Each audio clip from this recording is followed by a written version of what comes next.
অভিজিৎ বাবু, মমতা বন্দ্যোপাধ্যায় যেদিন চাকরি হারাদের নেতাজি ইন্ডোরে ডাকলেন এবং তিনি বক্তৃতা করলেন, তিনি অনেক কথা বললেন, তার মধ্যে আপনার নাম নিলেন। আপনার নাম নিয়ে বললেন যাদের চাকরি হারিয়েছে প্রত্যেকের জন্য আপনি দায়ী, আপনার জন্য এই চাকরি হারারা আজ রাস্তায়, এবং তিনি বিকাশ রঞ্জন ভট্টাচার্যেরও নাম বলেছিলেন। আপনার নাম তুলে আপনাকে দায়ী করে মমতা বন্দ্যোপাধ্যায় বলছেন যে আপনার জন্যই আজকের এই অবস্থা। আপনার উত্তর অভিজিৎ বাবু?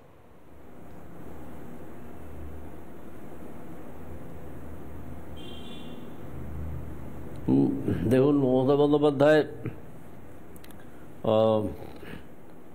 দুর্নীতিটা করেছেন এবং তার লোককে দিয়ে করিয়েছেন, সেই জন্যে আজকে এই অবস্থা তৈরি হয়েছে।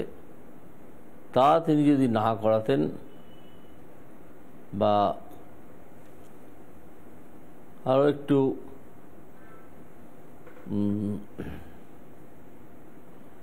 বোধবুদ্ধি সম্পন্ন মানুষ হতেন মমতা বন্দ্যোপাধ্যায়, তাহলে যিনি এই কেলেঙ্কারিটা উদ্ঘাটন করছেন তাকে ভিলেন বানানোর চেষ্টা করতেন না। ঠিক, বোধবুদ্ধি কম। হ্যাঁ বলুন। এই ভদ্রমহিলার বোঝাই গেছে, পড়াশোনা তো আরোই কম। কি স্বীকার করবে? স্বজন কয়েকজন তার দুর্নীতির ফল যারা পেয়েছে তারা ছাড়া। ঠিক, অভিজিৎ বাবু আপনি একটু সঙ্গে থাকুন, আমি চিত্তরঞ্জন বাবুর কাছে একবার যাব। চিত্তরঞ্জন বাবু, আজকে আপনি বলেছেন মমতা বন্দ্যোপাধ্যায় ট্র্যাপ, আপনি বলছেন কোন একটা ফাঁদ পেতেছেন মমতা বন্দ্যোপাধ্যায়। এই ফাঁদের বিষয়ে আপনি কি বলতে চাইছেন? চাকরিহারাদের কোন ফাঁদে ফাঁসাতে চাইছেন বলে আপনি অভিযোগ করছেন চিত্তরঞ্জন বাবু? চাকরিহারারা গোটা বাংলা আজ দেখছে।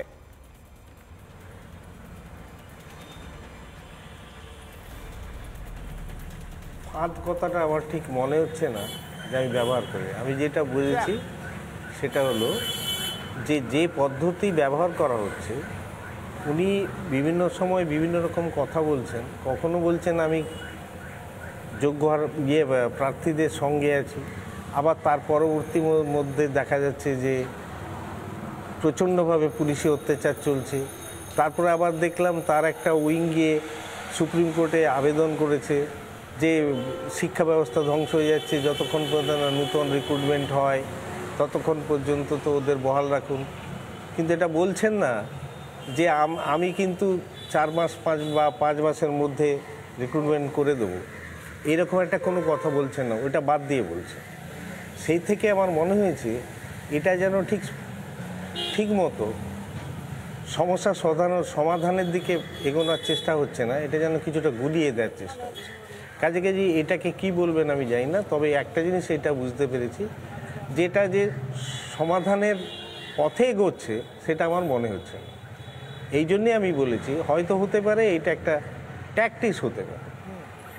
সঙ্গে থাকুন, চিত্তরঞ্জন বাবু সঙ্গে থাকুন। আমি আরো একবার অভিজিৎ বাবুর কাছে যাব। অভিজিৎ বাবু, আপনাকে আমি আজ কিশোর অগ্নিবাণে একটা সরাসরি প্রশ্ন করছি, আপনি কি মনে করেন? আমি এই বিষয়ে জানতে চাইছি অভিজিৎ বাবু, কারণ আপনি গোটা মামলাগুলো, প্রত্যেকটা মামলা সরাসরি আপনি বিচার ব্যবস্থায় ছিলেন, আপনি রায় দিয়েছেন, আপনি অনেক কিছু ভেতরের খবর জানেন যেটা সাধারণ মানুষ হয়তো জানেন না। মমতা বন্দ্যোপাধ্যায় কি সরাসরি এই দুর্নীতির সঙ্গে যুক্ত রয়েছেন, এই শিক্ষা দুর্নীতির সঙ্গে, এবং চাকরি যাওয়ার পেছনে তার সরাসরি হাত রয়েছে বলে আপনি মনে করছেন অভিজিৎ বাবু?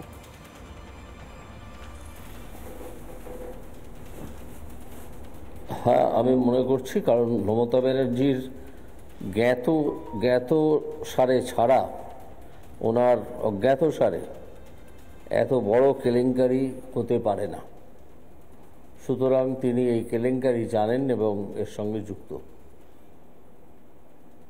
মমতা বন্দ্যোপাধ্যায় সরাসরি যুক্ত এই দুর্নীতির সঙ্গে? আপনি অভিজিৎ বাবু আপনি হেডলাইন্স দিচ্ছেন, আপনি বলছেন মমতা বন্দ্যোপাধ্যায় সরাসরি যুক্ত, উনি যুক্ত না থাকলে এটা হতে পারে না, এত বড় পর্যায়ের দুর্নীতি। আমি আরো একবার রিএমফাসাইজ করছি।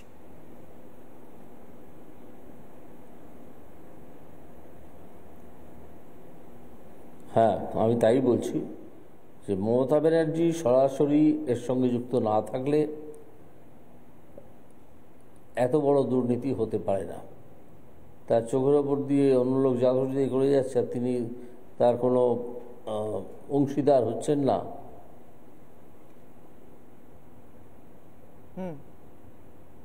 এটা হতে পারে না। সেই জন্যে আমি মনে করি মমতা ব্যানার্জি যুক্ত এবং তার চেলা চামুন্ডারা এই কাজটি করেছেন।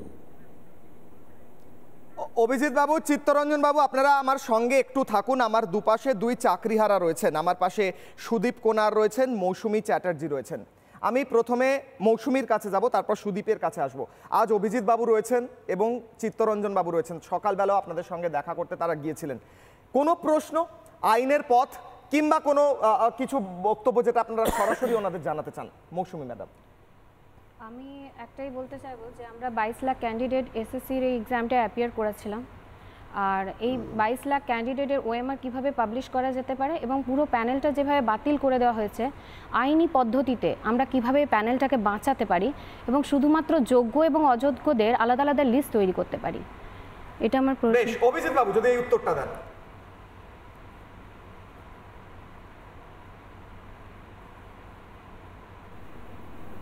প্রশ্নটা কি? অভিজিৎ বাবু, এখানে মৌসুমী রয়েছেন, মৌসুমী চ্যাটার্জি, চাকরিহারা। তিনি বলছেন আইনি পদ্ধতিতে আমরা কিভাবে এই চাকরি যেগুলো চলে গেছে সেটা বাঁচাতে পারি। আমাদের আয় যতটুকু আমরা চাকরি করতাম সেটা আজকে চলে গিয়েছে, এটা আমরা কি করে আবার নয় ফিরে পেতে পারি, নয় বাঁচাতে পারি, আমাদের কিভাবে আবার রিইনস্টেট করা যেতে পারে, এটাই উনি প্রশ্ন করছেন। এটা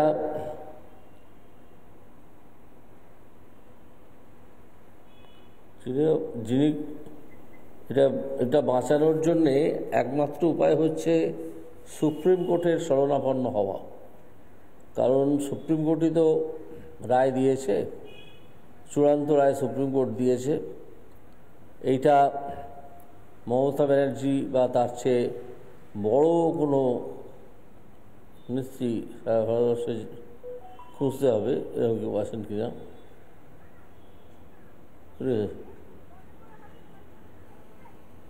বেশ, আমি এবার সুদীপকে রিকোয়েস্ট করব, চিত্তরঞ্জন বাবু বা অভিজিৎ গাঙ্গুলিকে আপনার সরাসরি কোনো প্রশ্ন থাকলে আপনি করতে পারেন।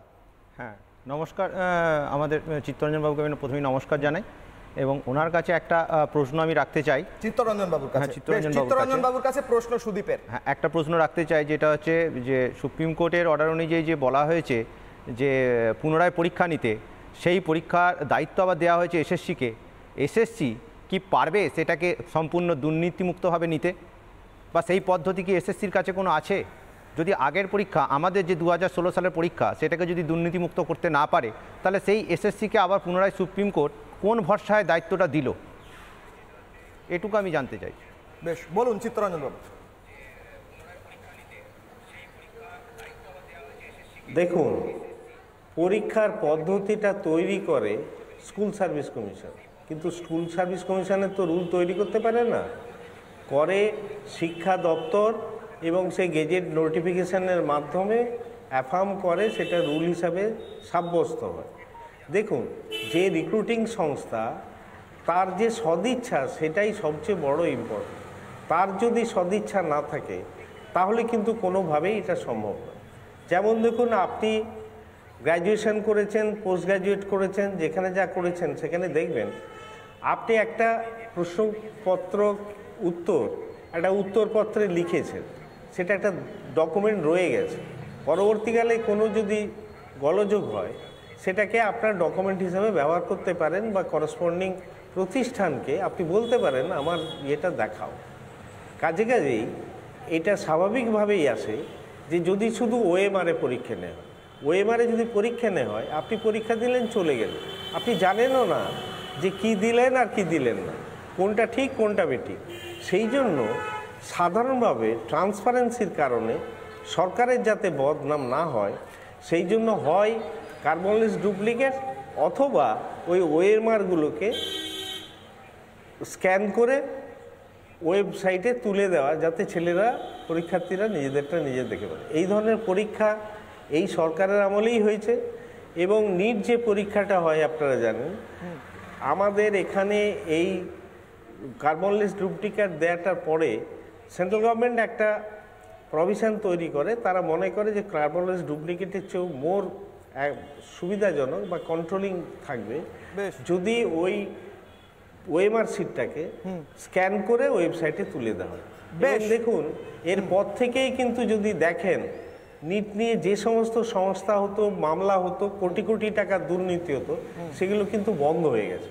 কাজে যে আমি মনে করি একটি পরীক্ষার্থী যখন পরীক্ষা দেয় তার অধিকার থাকে সে কিভাবে পরীক্ষাপত্রটা গ্যারান্টি করা যে সেটাই তার, সেটা যেন সে দেখাতে পারে বা বোঝাতে পারে বা কোনো একটা ব্যবস্থা রাখা হয়।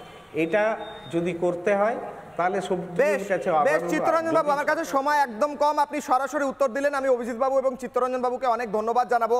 তারা সরাসরি এখানে চাকরি হারাদের উত্তর দিলেন এবং তারা সরাসরি যে কথাগুলো বললেন প্রত্যেকটা হেডলাইন, এবং এখান থেকে নানা ধরনের কন্টেন্ট দেখার জন্য লাইক করুন, শেয়ার করুন আমাদের ফেসবুক পেজ, সাবস্ক্রাইব করুন আমাদের ইউটিউব চ্যানেল। পাশাপাশি অন্যান্য ব্রেকিং নিউজের জন্য অবশ্যই চোখ রাখুন রিপাবলিক বাংলায়।